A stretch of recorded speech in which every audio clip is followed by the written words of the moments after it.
5 साल में पूरे राजस्थान का सत्यानाश कर दिया। सिर्फ रेवड़ियाँ बांटने के अलावा कोई काम नहीं हुआ। ये पहले ही इतने कर्जे में है, कितने दिन तक स्कीमें चला पाएगी ये फ्री की योजनाएं कहाँ से उन्होंने अपने घर से दी हैं क्या? पानी की पाइपलाइनें डलती नहीं है, पेमेंट टूट जाता है। ये कैसा जादू है? राजस्थान का कैबिनेट मंत्री, उसको टिकट नहीं मिली, टिकट दिलाने पड़ेंगे। अब देखो इससे ज़्यादा भ्रष्टाचार क्या होगा। Gandhi family is not a Hindu.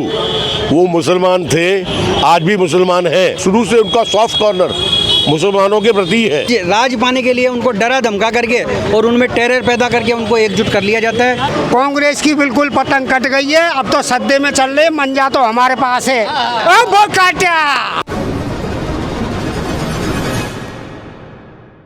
नमस्कार, सीन्स इंडिपेंडेंस में आपका बहुत स्वागत है। मैं हूँ प्रियांशु सौरभ। अभी हम मौजूद है आदर्श नगर के बीजेपी प्रधान कार्यालय के पास। यहाँ कुछ और लोग हैं, हम उनसे जानते हैं कि मौजूदा स्थिति में उन्हें कैसा लगता है, किनकी सरकार बनेगी और बीते 5 साल युवाओं के लिए, लोगों के लिए, आदर्श नगर वासियों के लिए कैसा था। यहाँ कुछ लोग हैं, उनसे हम जानने की कोशिश करेंगे कि मौजूदा स्थिति में उन्हें क्या लगता है, किसकी सरकार बनेगी। आप सबके सामने कांग्रेस पिछले 5 सालों से उसने क्या चीज़ें करी है। सिर्फ रेवड़ियाँ बांटने के अलावा कोई काम नहीं हुआ। कोई उन्होंने प्रॉपर काम नहीं करे, कोई चीज़ कुछ भी नहीं करी उन्होंने। सिर्फ फ्री में सब देना, फ्री में ये करना, बस इसके अलावा कुछ काम नहीं हुआ। ये पहले ही इतने कर्जे में है, कितने दिन तक स्कीमें चला पाएगी ये फ्री की?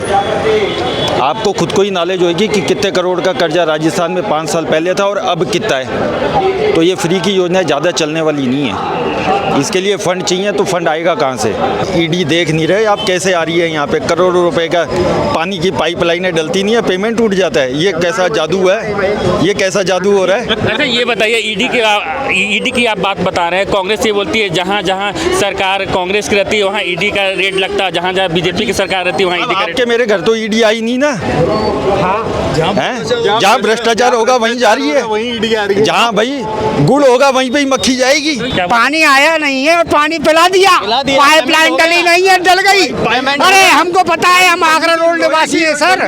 जलदाय मंत्री जी ने क्या किया है? ये किया है, पाइपलाइन डाल दो साहब। पेपरों में डल गई सर। अरे सुनो सर, मुझे पता है, जमीनी से जुड़े हुए व्यक्ति है, हमको पता है इतना भ्रष्टाचार हुआ कांग्रेस में, अब होने वाला नहीं है। महेश जोशी ने भ्रष्टाचार किया, मंत्री था राजस्थान का कैबिनेट मंत्री, उसको टिकट नहीं मिली, टिकट दिलाने पड़ेगे। अब देखो इससे ज़्यादा भ्रष्टाचार क्या होगा। इससे ज़्यादा भ्रष्टाचार क्या होगा भाई साहब, ये बताओ। पतंग कट गई साहब, पतंग कट गई। पतंग कट चुकी है, कांग्रेस की बिल्कुल पतंग कट गई है। अब तो सद्दे में चल रहे, मंजा तो हमारे पास है। वो काटा। भाई जी, आपको क्या लगता है कि मौजूदा स्थिति में किसकी सरकार बननी चाहिए? राजस्थान में बहुत अच्छे बहुमतों से भाजपा की सरकार बन रही है और उसका कारण ये है गहलोत सरकार की जो तुष्टीकरण वाली नीति, भेदभाव और लोगों को बेवकूफ़ बनाना कि 25 लाख की बीमा योजना। आप आरटीआई के तहत एक भी 25 लाख का किसी का बीमा पास हुआ हो ना, तो अपनी गारंटी है। गहलोत जी को भी चैलेंज है इस बात के लिए, लोगों को बेवकूफ़ बनाया। दूसरी बात, जयपुर के बम ब्लास्ट वालों को इन्होंने कोर्ट में बढ़िया वकील करके उनका सपोर्ट करके और उनको छुड़वाया। कांग्रेस तुष्टीकरण की राजनीति सिर्फ मुस्लिम समाज को राजी करने के लिए करती है और उनको ये लगता है कि ये वोट बैंक है थोक में, इस वजह से ये मुसलमानों के फेवर में रहते हैं हमेशा। हमें मुसलमानों से कोई नाराज़गी नहीं है, मुसलमान हमारे भाई हैं, हम दिल में रखते हैं उनको और हमसे ज़्यादा राष्ट्रवादी हैं, हम उनकी राष्ट्रवादी की नीयत पे शक नहीं करते। पर इनको गुमराह करके, डरा करके, केवल एक अपने राज पाने के लिए उनको डरा धमका करके और उनमें टेरर पैदा करके उनको एकजुट कर लिया जाता है। आज आप कह रहे हो तुष्टीकरण की नीति, अभी जयपुर में कांड हुआ था, दुर्घटना में एक मौत हो गई थी मुसलमान की, हो जाती है, रोज होती है दुनिया भर की, तो फिर उसी के लिए 50 लाख सरकारी नौकरी डेरी क्यों? इससे बड़ी तुष्टीकरण क्या होगा, आप मेरे को बताओ। और कोर्ट बैठा है, मुकदमा बैठा है, जज करेगा डिसीजन, 2 घंटे में ये 2 मुसलमान विधायक जाके सरकार के गले पड़ के 50 लाख नौकरी लिया है। ये तुष्टीकरण नहीं तो और क्या है? वो मुसलमान विधायक कभी हिंदुओं के लिए तो नहीं बगे। वो दैनिक भास्कर का वो पत्रकार था, वो पैसे उगाने वाला, उसकी मौत हो गई। 120-25 रुपए के चक्कर में उसकी मौत हो गई, उसको 10,000 रुपये भी दिलाने के लिए गए दोनों विधायक। इसीलिए हमको लगता है कि ये गवर्नमेंट तुष्टीकरण की राजनीति करती है और कुछ भी नहीं है। क्या लगता है कि आपको मौजूदा स्थिति में क्या लगता है किसकी सरकार बनेगी?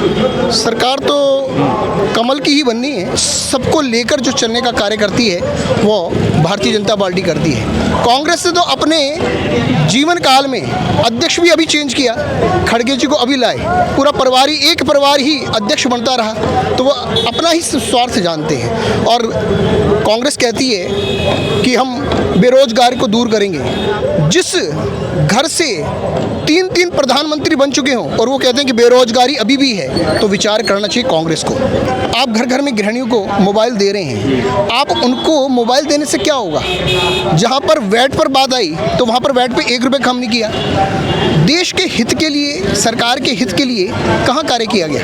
5 साल में पूरे राजस्थान का सत्यानाश कर दिया।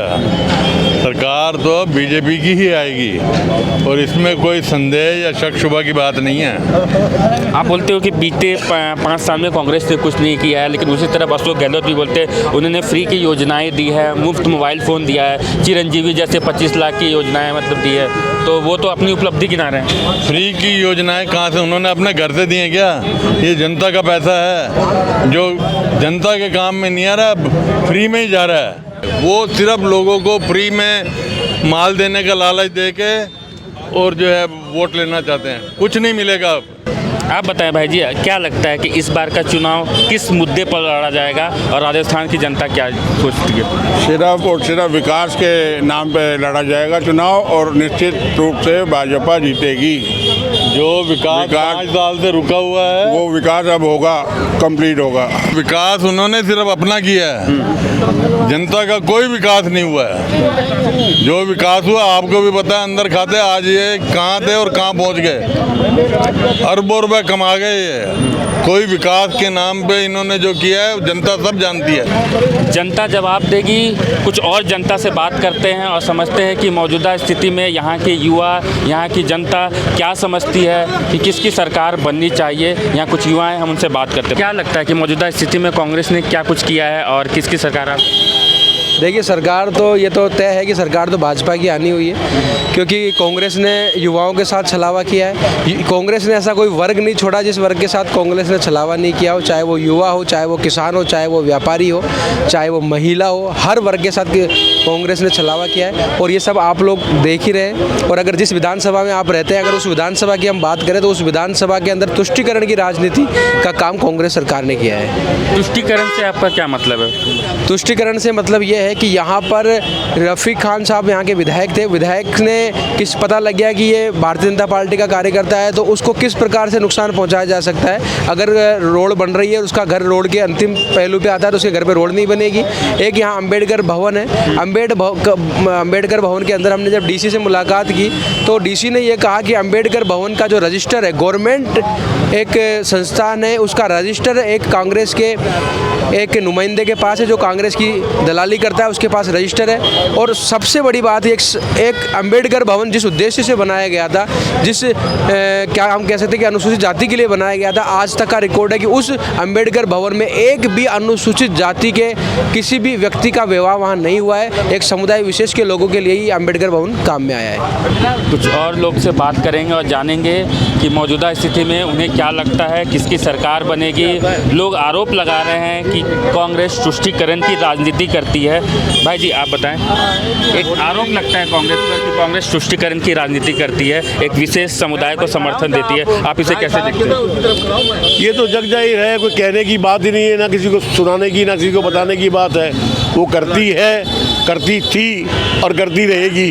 रामगंज बाजार में एक्सीडेंट में हाथों हाथ उसको 50 लाख रुपए दिए गए और एक हमारा भाई उदयपुर में इनका गला काटा गया, उसको आज तक कन्हैया, आज तक उसको वो उसका परिवार दरबदर है। ये दोहरा मापदंड क्यों? तो ऐसा क्यों होता है? मतलब कि कांग्रेस को क्या एक विशेष समुदाय से डर है, कोई वोट बैंक है कि डर है कि अगर उस विशेष समुदाय को लेके ना रखा जाए तो कहीं ना कहीं उसका बिखराव हो जाएगा? ये तो पूरा इतिहास बताता है। Gandhi family is not a Hindu, वो मुसलमान थे, आज भी मुसलमान हैं। उनके पिताजी का नाम फिरोज़ गांधी मुसलमान थे और शुरू से उनका सॉफ्ट कॉर्नर मुसलमानों के प्रति है। रहने दें, कोई बुरी बात नहीं, वो भी हमारे भाई हैं, लेकिन सिर्फ एक तरफा करना ये गलत है, जो कि नहीं करना चाहिए उनको। ये गहलोत साहब को, कांग्रेस पार्टी को सोचना चाहिए कि सबको साथ लेके चले तो अच्छा लगता है। अगर सिर्फ विशेष समुदाय को करेंगे तो उसमें फिर विमुख होते जाएंगे लोग धीरे धीरे। तो हमने सुना यहाँ के लोगों से, उन्होंने कहा कि आदर्श नगर की जनता विकास को मुद्दा बना के चुनाव में जाएगी, मतलब चुनाव में अपना मत का प्रयोग करेगी। यहाँ और सारी समस्याएं हैं, जैसे कि ये भी आरोप लगाया कांग्रेस पर कि वो तुष्टीकरण की राजनीति करती है। यहाँ के लोग को विकास चाहिए और केवल विकास चाहिए। महिला सुरक्षा की भी बात कही, महिला सुरक्षा पर भी उन्होंने कहा कि महिला आदर्श नगर की या राजस्थान की महिला सुरक्षित नहीं है। तो ये सब हमारी पड़ताल थी, ये सोच थी। हम आदर्श नगर की जनता से बात की, उनका रुझान भी जानने की कोशिश की है। अब चुनाव में क्या होगा, किसकी जीत होगी यहाँ आदर्श नगर से, या यहाँ रवि नैयर जीतते हैं या रफ़ीक खान, ये तो 3 दिसंबर को पता चलेगा। लेकिन आपको कैसा लगा यहाँ ये एपिसोड, हमें बताएं और चैनल को लाइक करें, शेयर करें और सब्सक्राइब करें। अब बने रहे हमारे साथ। कैमरा पर्सन विक्रम पांडे के साथ मैं प्रियांशु सौरभ, आदर्श नगर सिंस इंडिपेंडेंस।